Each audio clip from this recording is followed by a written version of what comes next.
Continuamos, mis amados hermanos, con el estudio de nuestra confesión de fe, la confesión de fe de Londres de 1689. Y el párrafo 3 del capítulo 10 de nuestra confesión de fe, estamos estudiando el capítulo 10 durante este mes, que es acerca del llamamiento eficaz, la doctrina del llamamiento eficaz. Y en esta noche vamos a estudiar el párrafo 3. Y el párrafo 3 de este capítulo es uno de los temas más difíciles que se abordan dentro de la confesión. Los niños que mueren antes de tener la capacidad racional para responder al llamado del Evangelio, y aquellos que por alguna incapacidad mental no tienen la facultad propia para entender y responder al mensaje del Evangelio. Este párrafo 3 de este capítulo se enfoca en torno a los niños que mueren antes de tener razón y las personas que por alguna incapacidad mental pueden o tienen la posibilidad de responder al llamado del Evangelio. Enfocándose en torno a este tema, surgen muchas preguntas como ¿qué pasa con el destino eterno de ellos? ¿Mueren en condenación? ¿Son salvos? Y si lo son, ¿por qué lo son? Si no tienen la capacidad de responder al Evangelio.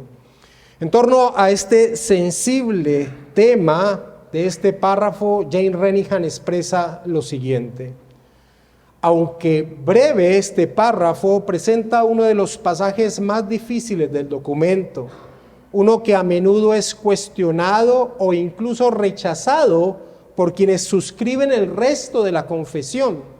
Y termina señalando Renihan, debemos acercarnos con prudencia. Y es que la dificultad se halla en que las Escrituras no nos dan información explícita sobre el tema que este párrafo aborda.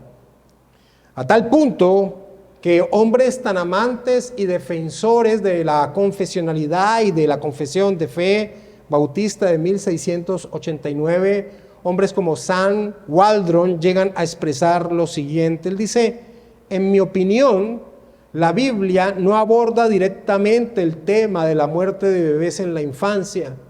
Me parece que en algunos aspectos hubiera sido mejor que la confesión no dijera nada sobre este punto. Ahora, aún entendiendo el resquemor que tiene el doctor Waldron en torno a abordar este tema dentro de la confesión, debemos decir que era importante que se abordara en el siglo XVII y es importante que se siga abordando. Pues en la descripción de la doctrina en la que estamos, que es la doctrina del llamado eficaz, cuando vimos en el párrafo 1 de este capítulo 10, se enfatizó la instrumentalidad que Dios utiliza para llamar a las personas a vida.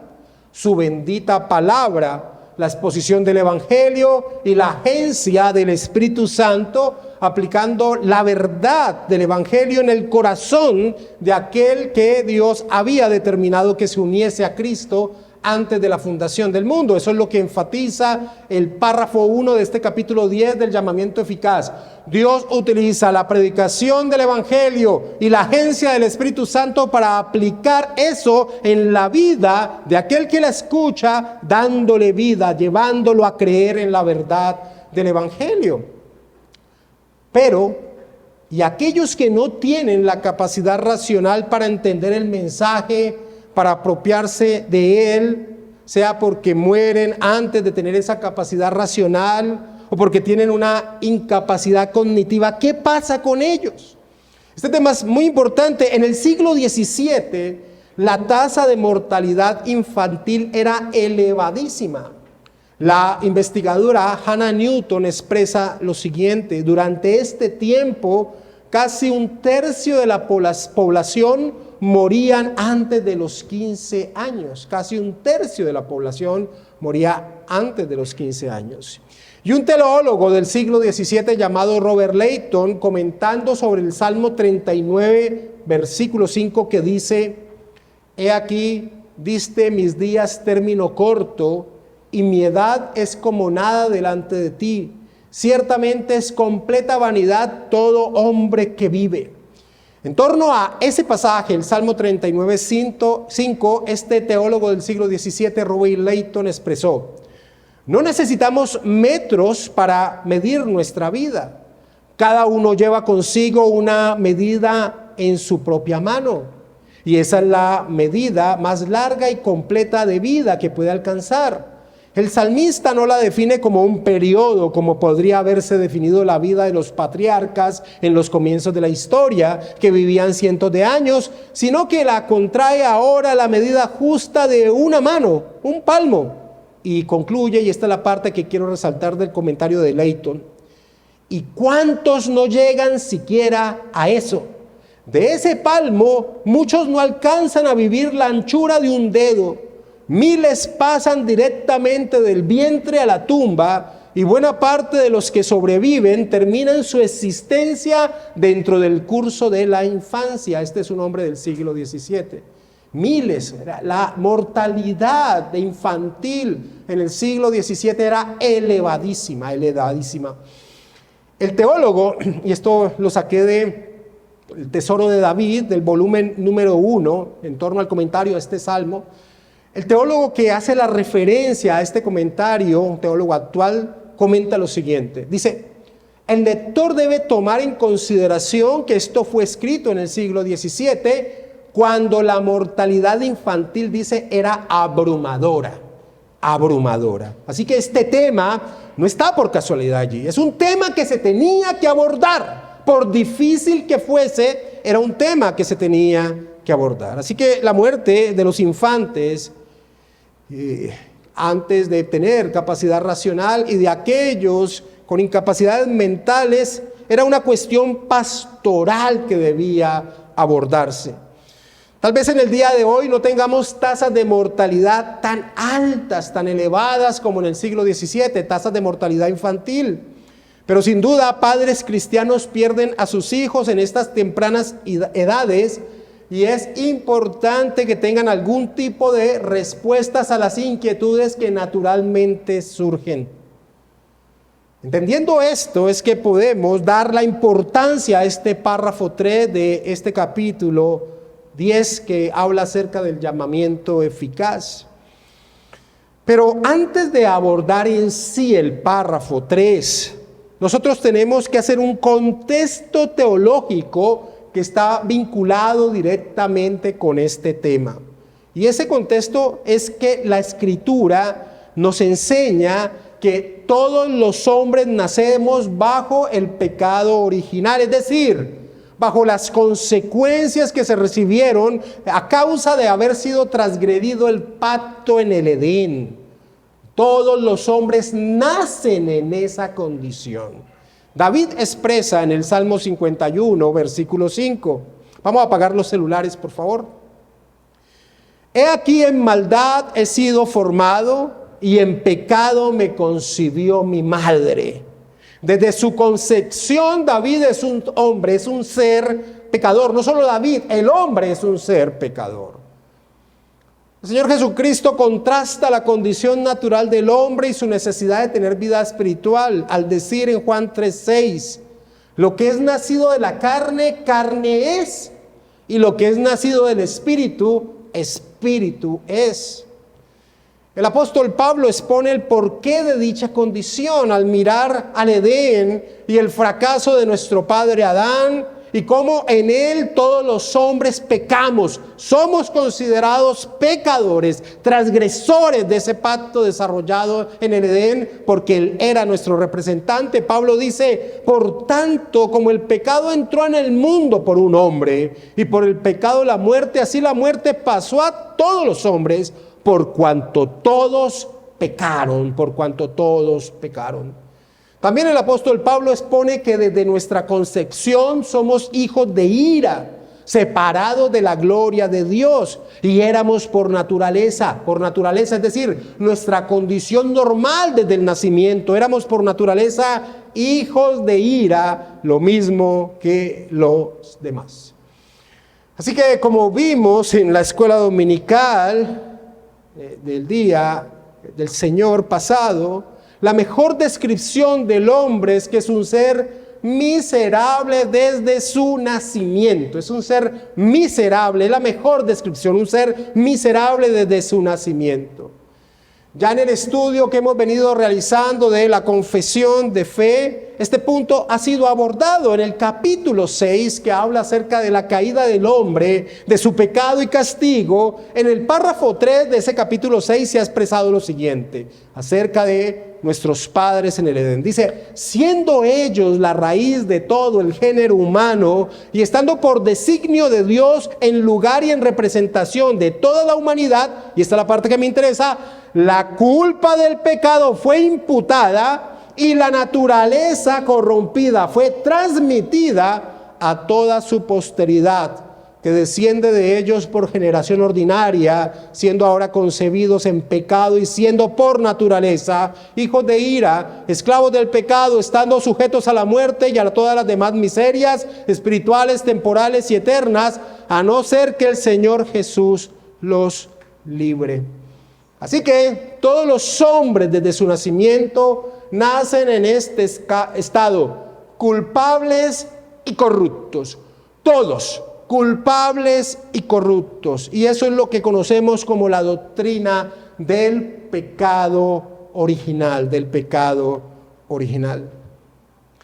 El apóstol Pablo confirma esta terrible realidad cuando expresa en Romanos 5:14, no obstante, reinó la muerte desde Adán hasta Moisés, aun en los que no pecaron a la manera de la transgresión de Adán, el cual es figura de aquel que habría de venir. Pablo dice, mira que la condición del hombre es una condición de pecado. ¿Cómo puedes comprobarlo, Pablo? Claro, desde Adán hasta Moisés, pues no había una ley explícita escrita, hay una ley en el corazón, pero el pecado la oscurece, pero no había una ley explícita como si se le dio al pueblo en el Sinaí, pero en todo caso morían las personas, aunque no estaban transgrediendo algo que era explícitamente dado. Eso comprueba, es la lógica de Pablo en este Romanos 5:14, eso comprueba la condición en pecado de los hombres, porque mueren. El ejemplo clásico de comprobación del estado en pecado y corrupción de un bebé, de un niño pequeño, es el ejemplo que siempre colocamos en el niño en el cuarto con la porcelana. Ese es el ejemplo clásico. Entra el niño al cuarto donde hay una porcelana, el niño ni se ha fijado en ella, pero cuando se le ordena, no vayas a tocar la porcelana, inmediatamente se crea en el niño la necesidad de violar ese mandato. Y eso se da porque la naturaleza pecaminosa con la que nacemos todos los hombres, cuando escucha una orden, un mandato, una ley, es como Pablo lo expresa y en un pasaje que ahora yo voy a leer, se convierte la ley en una plataforma que me impulsa a violar el pecado por la condición de pecado en la que nacemos, como se muestra claramente en el niño con la ilustración que di. Pablo dice en Romanos 7, versículos 7 al 8, y quiero leerla de la versión Nueva Traducción Viviente. Pablo dice, ahora bien, ¿acaso sugiero que la ley de Dios es pecaminosa? De ninguna manera. De hecho, fue la ley la que me mostró mi pecado. Yo nunca hubiera sabido que codiciar es malo si la ley no dijera no codicies. Pero el pecado usó este mandamiento para despertar toda clase de deseos codiciosos dentro de mí. Si no existiera la ley, el pecado no tendría ese poder. Pablo está explicando lo que pasa en el ser del hombre, una comprobación del estado en pecado en que nace el hombre. Ese es el ejemplo clásico en torno a, los niños nacen, todos los hombres nacemos en esa condición. Pero Francisco Lacueva, teólogo español, ya va en la presencia del Señor, exponía un ejemplo aún más dramático en mostrar la condición de pecado de un niño pequeño. Él expresó lo siguiente: que los niños nacen con una naturaleza depravada por el pecado, lo muestra el hecho de que apenas son capaces de percibirse a sí mismos como distinto de los que los rodea, muestran un instinto de afirmación de la propia persona teñido de un fuerte egocentrismo. Son posesivos, egoístas, llenos de celo y de envidia. La etapa del niño de mío, mío, mío, y me coges mi juguete y te meto el juguete en la cabeza. Pero termina la cueva dando una ilustración que me pareció bien dramática, pero que expresa esta realidad. Él dice: un niño de poco más de 2 años decía a su mamá junto a la cuna de su hermanita suya de pocos meses: pero mamá, ¿cuándo se va a morir Rosita? Mostrando ese deseo de que toda la atención se volviera a centrar en él. Así que los niños no se encuentran en un estado de inocencia cuando nacen. Son pecadores con la necesidad de un Salvador. Con la necesidad de un Salvador. Ahora, si esa es la condición de todos los hombres, y el párrafo 1 de este capítulo 10 ha enfatizado que los medios que Dios utiliza para llamar a la vida son la palabra, el evangelio, las escrituras y la acción del Espíritu Santo, como vimos en parte del párrafo 1 que dice: a aquellos a quienes Dios ha predestinado para vida, tiene a bien en su tiempo señalado y aceptable llamar eficazmente por su palabra y su Espíritu. Y entonces la pregunta que surge es: ¿qué pasa con los que son mentalmente incapaces de entender la palabra por edad o por un problema cognitivo mental? ¿Qué pasa con ellos? Si esa es la manera en que Dios llama a vida, por medio de la exposición del evangelio y la acción del Espíritu Santo, que hace que se entienda y se plasme esa verdad en la vida de aquel que Dios ha elegido desde antes de la fundación del mundo. Así que el cuestionamiento que trata este párrafo 3 incluye no solo a los bebés y los niños aún en estado de incapacidad de entendimiento, sino también a personas con incapacidades mentales. También los vincula de este párrafo 3. Ahora sí, habiendo dado el contexto que genera el cuestionamiento, leamos lo que nos dice la confesión en el párrafo 3 del capítulo 10 en torno al llamamiento eficaz. Dice: los infantes elegidos que mueren en la infancia son regenerados y salvados por Cristo por medio del Espíritu, quien obra cuando, dónde y como le place. Así también son regenerados y salvados todos los demás elegidos que no tienen la capacidad para ser llamados externamente por el ministerio de la palabra. Estudiemos este párrafo. El párrafo inicia diciendo: los infantes elegidos que mueren en la infancia. Aquí se hace referencia, o más bien surge la pregunta: ¿a quién hace referencia en los editores de la Confesión de Fe al señalar los infantes elegidos? ¿A quién está haciendo referencia? ¿A todos y cada uno de los niños que mueren antes de tener la capacidad de raciocinio? Esta, por ejemplo, era la posición del gran predicador bautista reformado Charles Spurgeon, quien en su edición de la Segunda Confesión de Fe de Londres, que él manda a reimprimir para que en su tiempo se volviera a popularizar la confesionalidad, en esa confesión que Spurgeon manda a imprimir, la palabra elegidos, que aparece originalmente en la confesión del siglo XVII, es quitada, no aparece.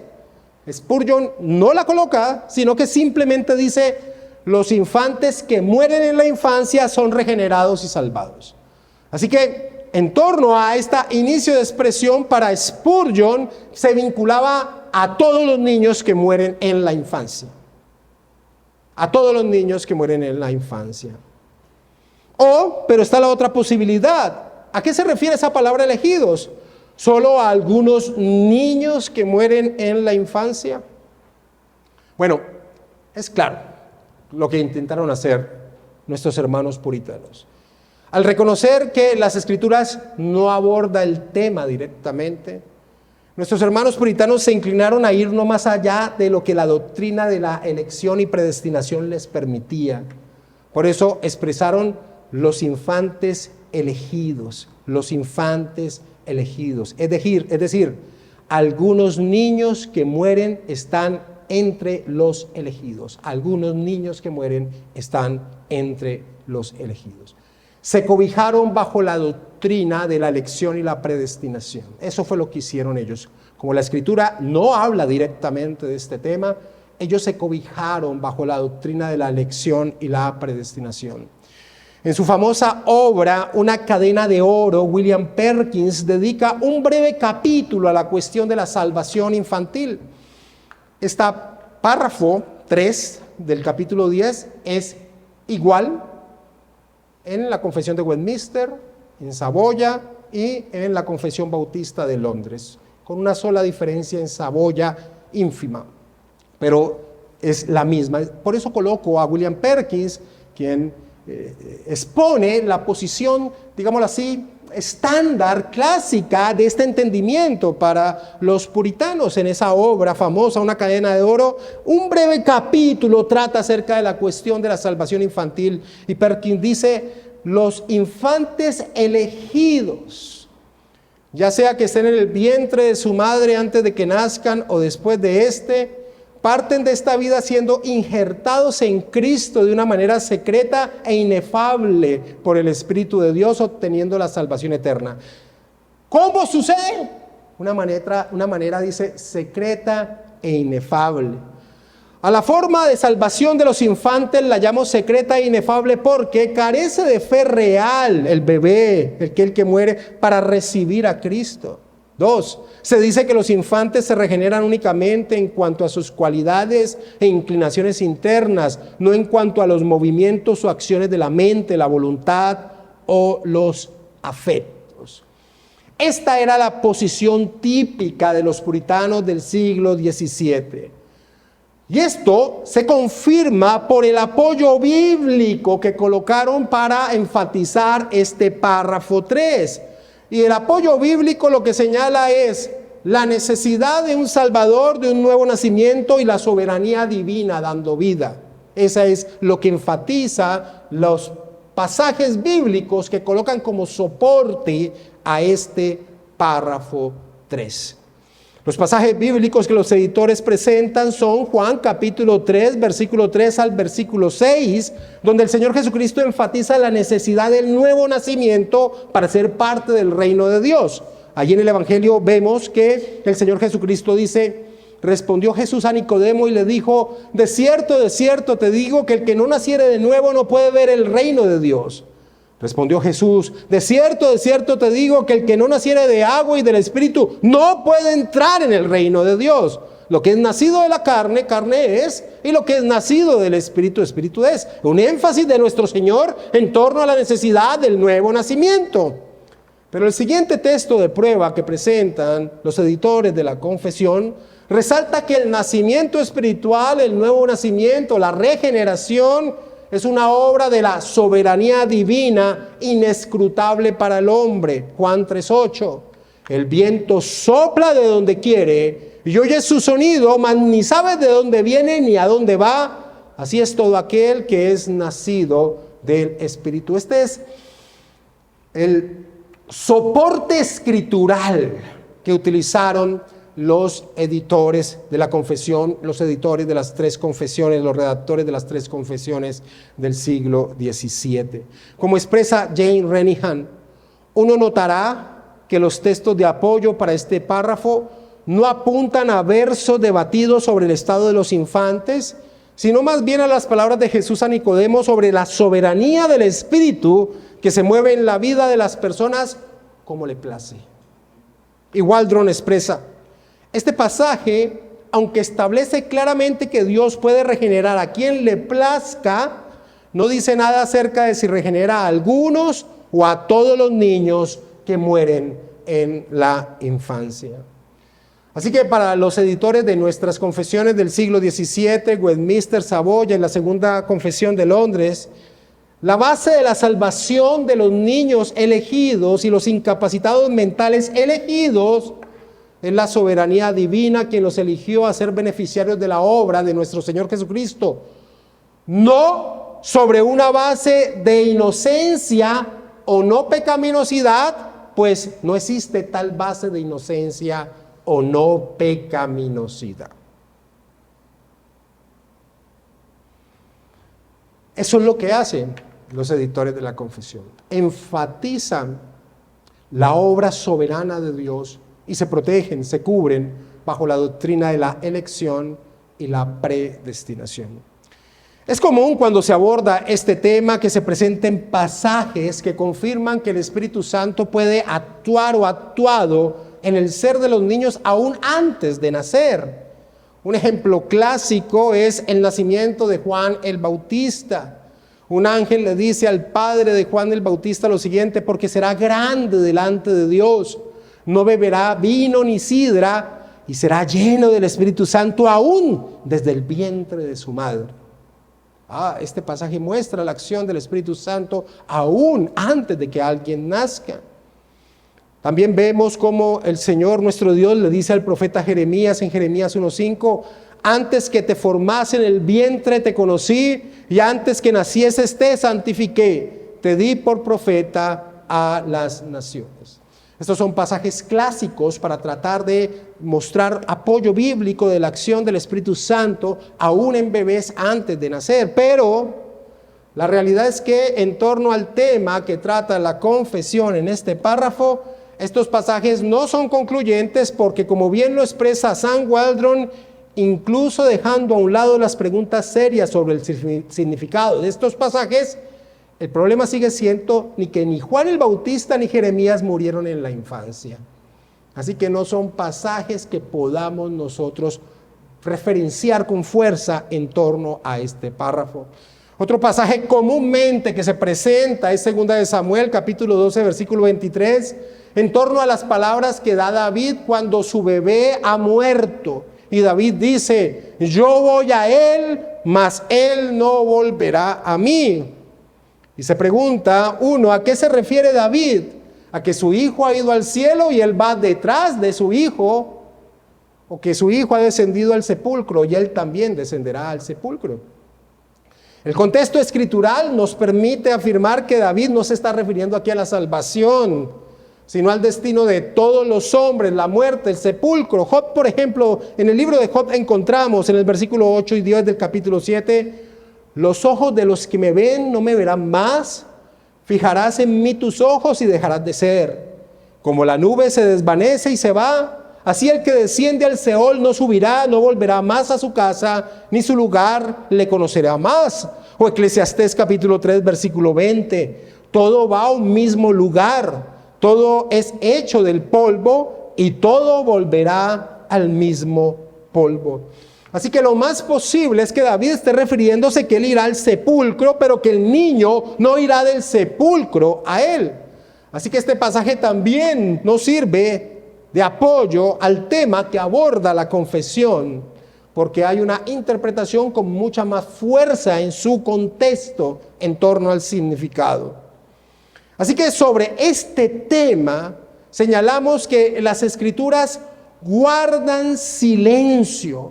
Las Escrituras guardan silencio.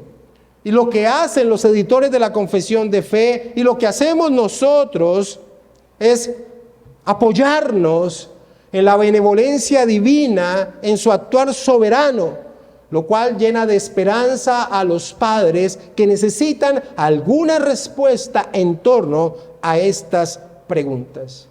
Eso es lo que hacemos en torno a este tema.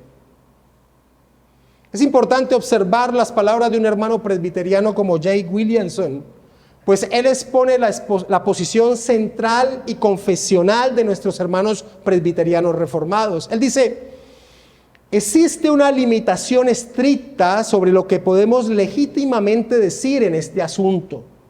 Es importante notar que la formulación original de la Confesión de Fe de Westminster cumple cuidadosamente esta limitación. Solo dice: los niños elegidos que mueren en la infancia, sin intentar especular acerca de cuán muchos o cuán pocos de estos infantes puedan haber. Y lo mismo se puede decir de todas las otras personas elegidas que son incapaces de ser llamadas externamente por el ministerio de la palabra. Es posible que estos sean un número muy pequeño o muy grande. Lo importante es que, como las Escrituras no nos lo dicen, nosotros tampoco podemos ni atrevemos a hacerlo. Es lo que está expresando Williamson. Ahora, ¿por qué digo que es importante las palabras de este hermano presbiteriano? Porque debido a su entendimiento pactual, desde el siglo XVII algunos hermanos presbiterianos llegan casi a afirmar que los hijos de los creyentes, debido a que están bajo el pacto de gracia según su entendimiento pactual, confirmado por el bautismo que han recibido sus hijos, muy seguramente entonces son salvos.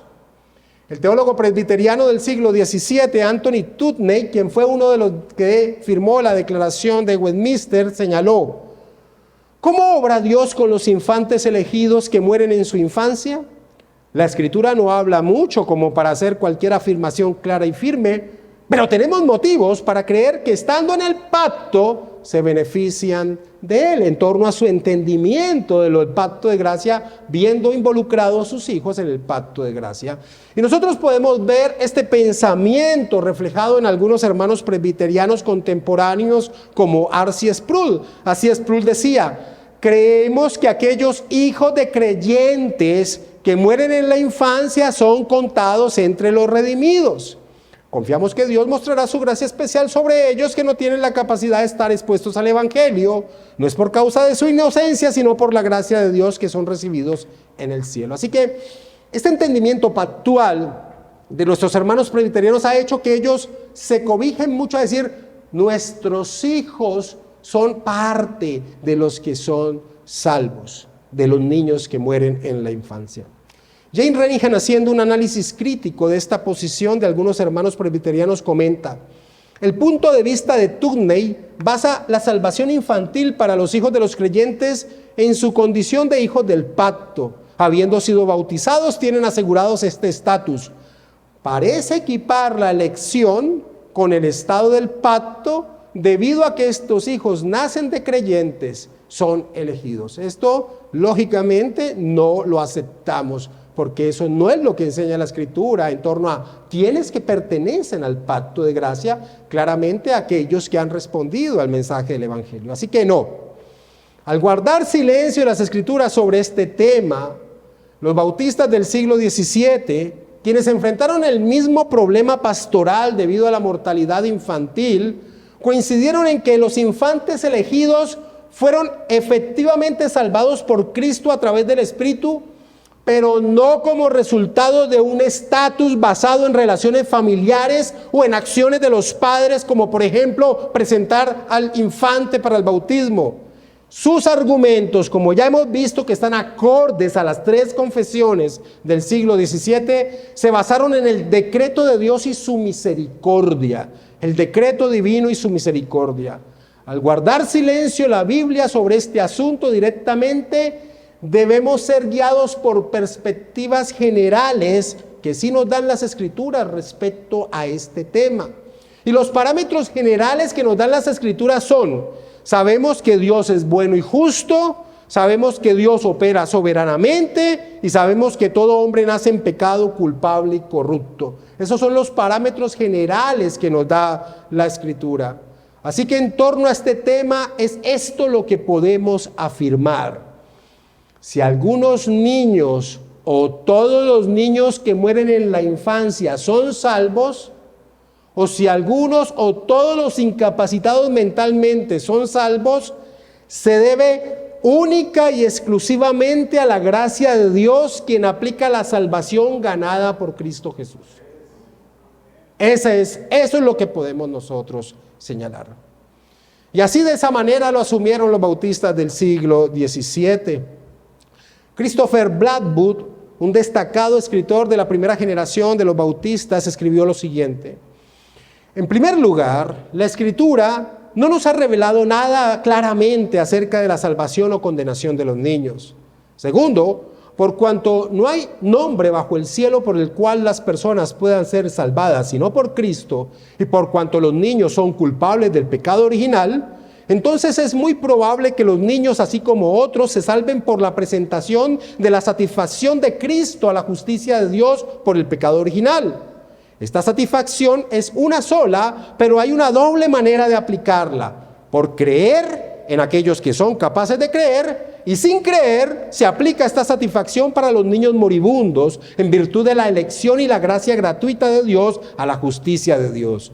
Si preguntamos cómo se salvan los niños bautizados que mueren después del bautismo, en torno a lo que hacían los presbiterianos, él dice, es necesario que recurráis a este camino, especialmente siendo concluido en ambos lados que el bautismo no confiere gracia ni lava el pecado original. En respuesta al tristemente célebre entre los bautistas del siglo XVII, que en medio de estas exposiciones de la confesión de fe que hemos venido realizando, un hombre que se llamaba Thomas Collier, ¿lo recuerdan? Thomas Collier fue muy importante para el movimiento bautista particular del siglo XVII, pero de un momento a otro se tergiversó su doctrina. Y en respuesta a este personaje que estaba enseñando que los bebés eran inocentes y que al morir eran recibidos en la presencia de Dios sobre la base de su inocencia, Nehemías Cox, el muy posiblemente principal editor de nuestra confesión de fe, refutó esta enseñanza así, de esta manera. En cuanto a lo que añade acerca de los niños, hablando de lo que decía Collier, en cuanto a lo que añade acerca de los niños y los incapacitados mentales, suponer que no están vinculados con el pecado es como el resto de su doctrina, esa errada. Esto digo porque lo dice la Escritura, que declara que todos están bajo pecado, incluso aquellos que han pecado a la manera de la que no han pecado, ahí falta una no, que no han pecado a la manera de la transgresión de Adán, es decir, en realidad. Y todo pecado parece merecer la ira. No, y todo pecado merece la ira. Los niños, ni los incapacitados mentales pueden presentarse ante Dios sin un mediador, pues tienen suficiente pecado para condenarlos. Pero hay suficiente gracia en Dios y suficiente mérito en la sangre de Cristo para salvarlos, para lo cual, y no por su propia inocencia, deben estar contemplados para la salvación, decía Nehemías Cox. Esa es la doctrina básica del párrafo 3 de nuestra confesión de fe. Al considerar a aquellos que son incapaces de escuchar el Evangelio, entonces se toma en cuenta la misericordia de Dios y su accionar soberano. Eso es lo que podemos nosotros señalar. Jane Renihan resume lo que este párrafo expone. Él dice, el tercer párrafo debe entenderse en este sentido. Es un intento pastoral de abordar un problema real. Quizás fue más aguda que en el siglo XXI, aunque incluso ahora habla de una realidad que enfrentan muchas familias cristianas. La doctrina es sencilla. Los niños elegidos y todos los demás elegidos, ambos grupos por sus condiciones o incapacidades que no pueden ser llamados exteriormente por el ministerio de la palabra, son salvos por la misericordia de Dios por obra misteriosa del Espíritu Santo y por la imputación de la justicia de Cristo. Esto es lo que se enseña nuestro párrafo 3 que quiero que leamos. Los infantes elegidos que mueren en la infancia son regenerados y salvados por Cristo por medio del Espíritu, quien obra cuando y dónde y cómo le place. Así también son regenerados y salvados todos los demás elegidos que no tienen la capacidad para ser llamados externamente por el ministerio de la palabra. Eso es lo que enseña el párrafo 3. Pero no quiero dejar la exposición de este párrafo sin ver cuál ha sido la tendencia de la teología reformada. En torno a la pregunta si son algunos niños o todos niños, debemos señalar que un amplio grupo de teólogos calvinistas han sostenido que aquellos que mueren en la infancia son salvos. Todos los niños que mueren en la infancia son salvos, es defendido por un amplio grupo de teólogos calvinistas. El teólogo presbiteriano Loraine Bodner expone el fundamento teológico de esta tendencia. Él dice: nuestros principales teólogos, conscientes del hecho de que la misericordia de Dios es sobre todas sus obras, han abrigado la caritativa esperanza de que como estos niños nunca han cometido pecado actual, es decir, ellos no han ido conscientemente en contra de algo porque no han tenido la capacidad, su pecado heredado será perdonado y ellos serán salvos con base en principios puramente evangélicos. Y sigue diciendo Lady Bodner, los calvinistas, por supuesto, sostienen que la doctrina del pecado original se aplica tanto a niños como a adultos. Los niños, por ser hijos de Adán, son también culpables del pecado de la raza y podrían justamente ser castigados, pero concluye, su salvación es real y es posible solo mediante la gracia de Cristo y es tan inmerecida como la de los adultos. Bodner expone la tendencia de la teología reformada en torno a este difícil tema.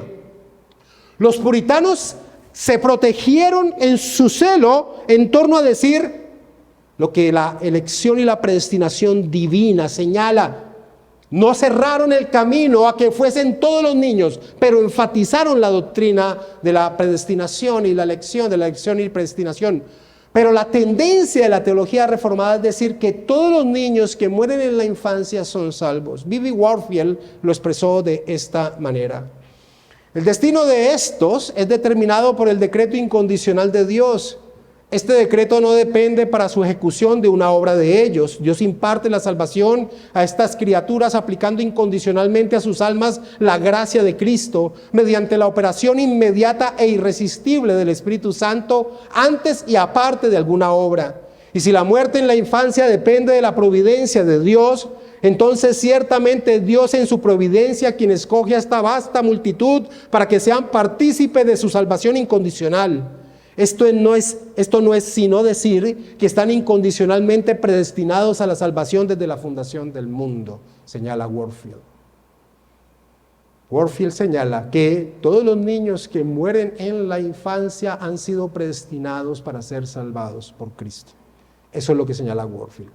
Ahora alguien podría decir, pero estos son teólogos presbiterianos, pero también los bautistas afirman esta realidad. Por ejemplo, John Piper expresa: a pesar de que los seres humanos están bajo la pena del juicio y la muerte eterna a causa de la caída de nuestra raza en el pecado y la naturaleza pecaminosa que todos tenemos, sin embargo, Dios solo ejecuta esta sentencia en aquellos que tienen la natural capacidad de ver su gloria y entender su voluntad y se niegan a aceptarlo como su tesoro. Los bebés todavía no tienen esa capacidad y por lo tanto de manera inescrutable de Dios, Él los trae bajo la sangre perdonadora de su Hijo.